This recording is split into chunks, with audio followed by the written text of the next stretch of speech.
At eto na naman tayo sa ating no contact update segment para sa araw na ito, June 14, 2026. So, alamin natin ang real-time energies ng person dito, no, na kumo-connect sa inyo very tightly or very strongly. So, yan mga babes, no. Para lang din, wala tayong gender dito, bae, lalaki, LGBT, lahat ay welcome.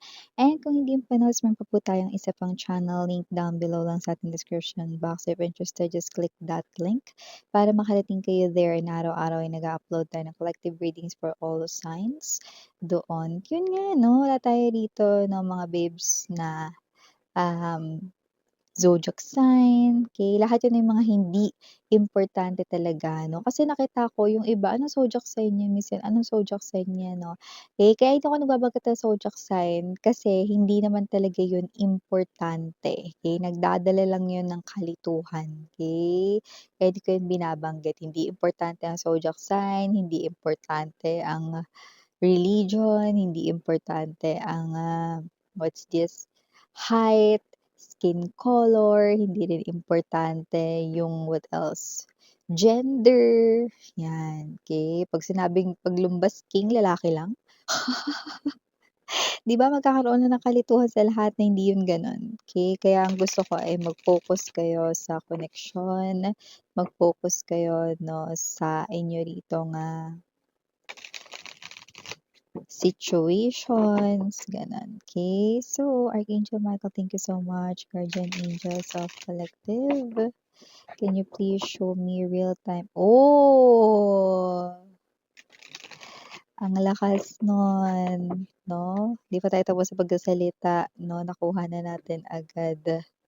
Okay, so let us see, we have here this courage, the star, two major arcanas following dito 'no, sa isa't isa. Five of Wands, Six of Cups, Ace of Wands, Six of Wands. Bottom of the deck, we have the Prince of Coins, Queen of Pentacles, and the Nine of Cups. Good news! Hindi ito ang ex mo.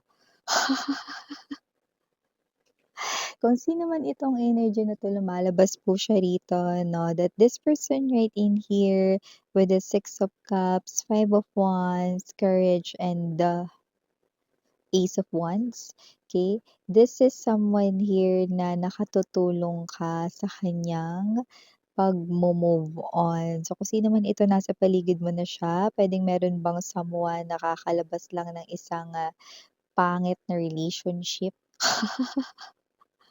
or nakakasulasok, nakaka-suffocate na relationship. Kasi dito parang may energy ng nasakal sa relationship, puwedeng masyadong mahigpit yung, partner or yung girlfriend, boyfriend or ayun nga 'no. So, whatever the case maybe yun ang pinaka-strong na reason kung ba't nagkaroon ng separation sa kanilang dalawa. So, malaki yung naitutulong mo dito sa kaniyang pagmo-move on 'no. Eto, okey, ang next kong babanggitin 'no ay, ang energy ng kung sino man 'tong tao na 'to, kaya siya lumabas sa no contact situation ninyong dalawa. It is because, one, puwedeng hindi naman kayo rito nag-uusap pa, pero kaya ka nakakatulong sa kanyang pagmo-move on kasi just by watching you 'no, or looking at you 'no, whether that's sa social media or in person, 'yan 'no. Kasi yung iba malapit lang itong tao na 'to sa inyo 'no, malapit ibig sabihin nandiyan lang.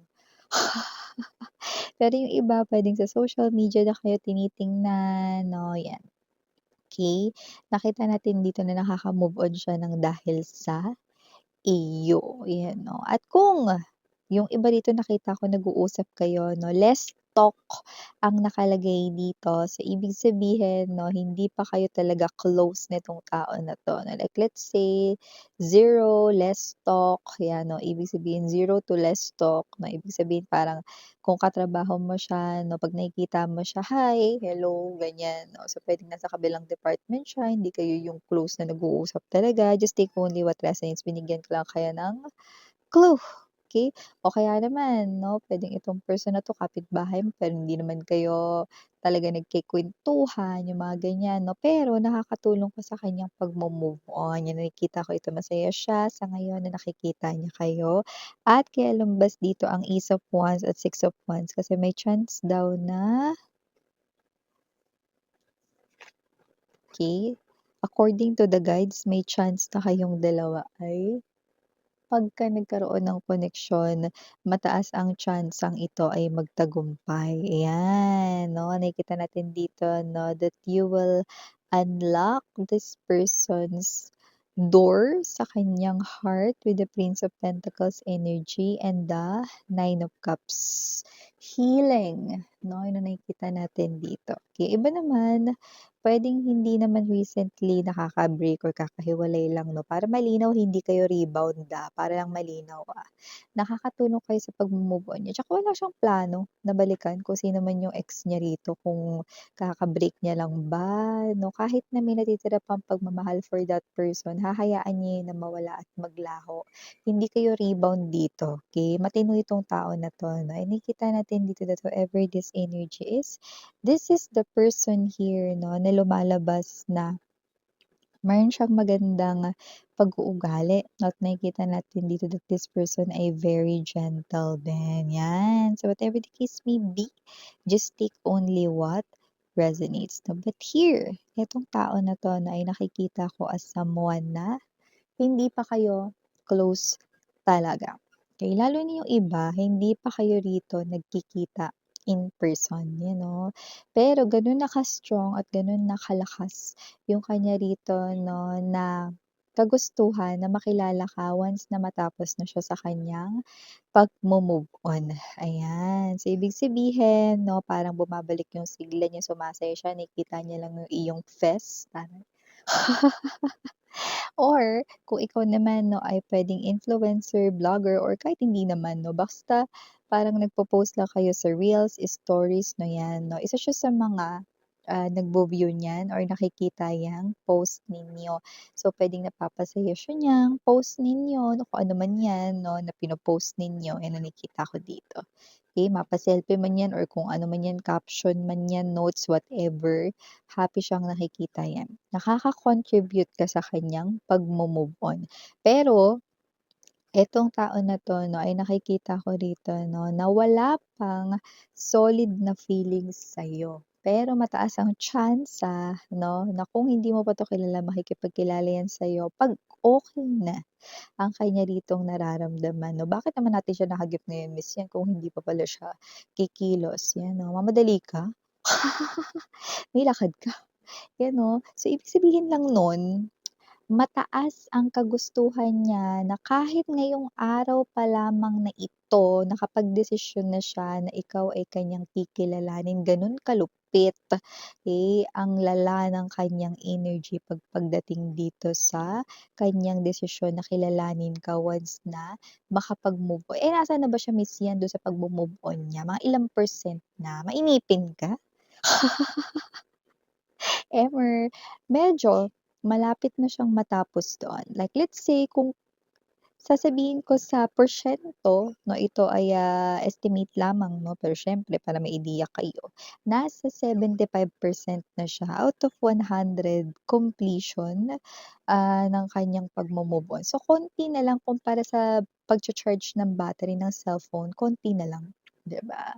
So whoever this energy is 'no, hayaan niyo siya kasi siya naman yung lalapit sa inyo. Ngayon naman, kung yang tao na yan 'no ay, person rito na kilala mo na, nakikita mo, konti nga lang yung pag-uusap ninyong dalawa, hi, hello lang siguro or 'pag may kailangan ka lang lalo 'pag katrabaho yan ta's iba pang department, 'di ba, hindi kayo magkasama sa iisang depth. Nakikita natin dito na itong person na 'to 'no ay nakakatulong ka sa pagmo-move on niya.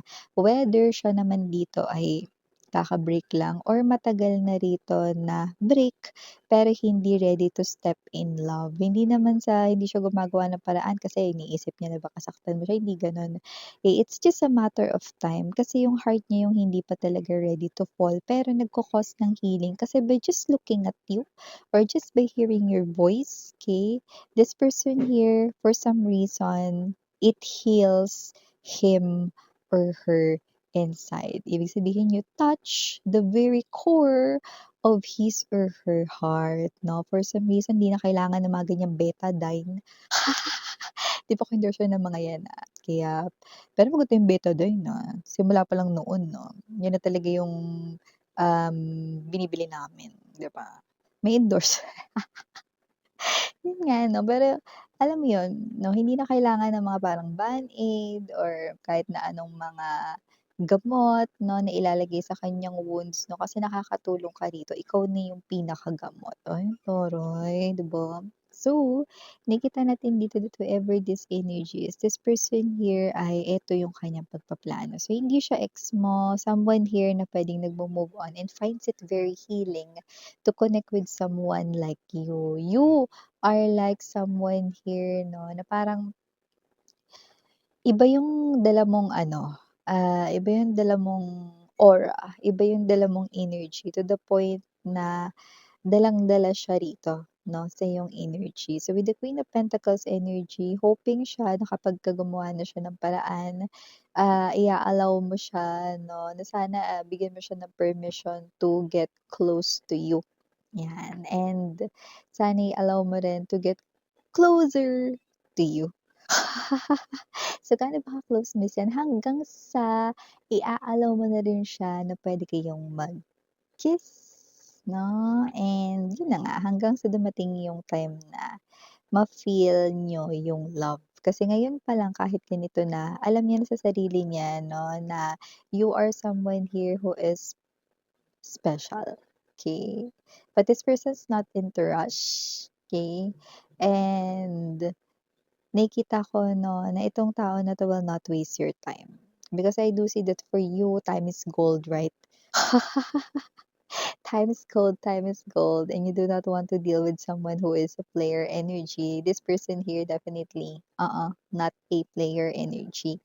Kaya you can, entrust, him or her your heart.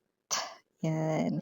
'Yun naman yung importante yung hindi manloloko 'no, 'yun naman yung importante yung hindi nangiiwan sa ere, 'yun naman yung importante yung taong palaging magiging andiyan for you, 'yun naman yung importante yung taong makikinig para sa'yo.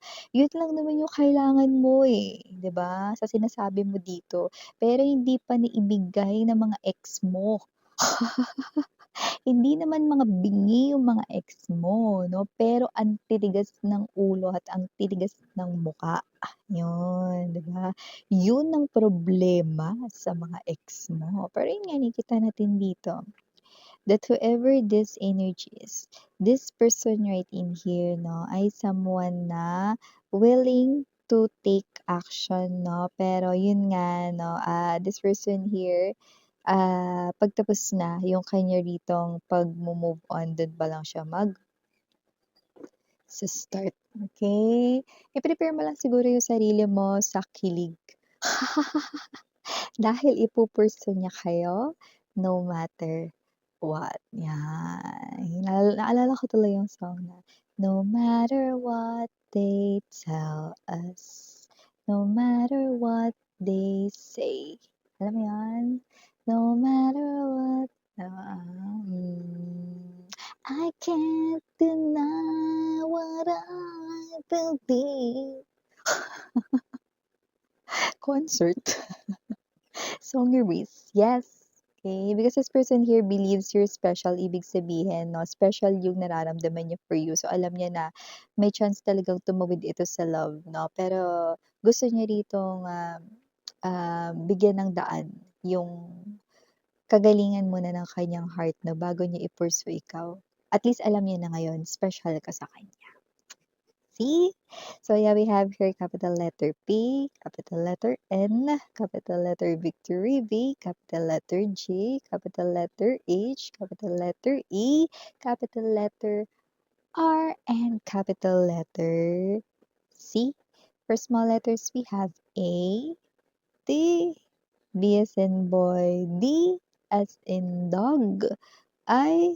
We also have here Y, S, and last but not the least, we have M. So yeah, these are all the messages I've got right here for you. Babe, again, name Rihanna. Any for the girls in Yana, do na for the boys. Sarang hail, love and lights, sweethearts. Annyeong.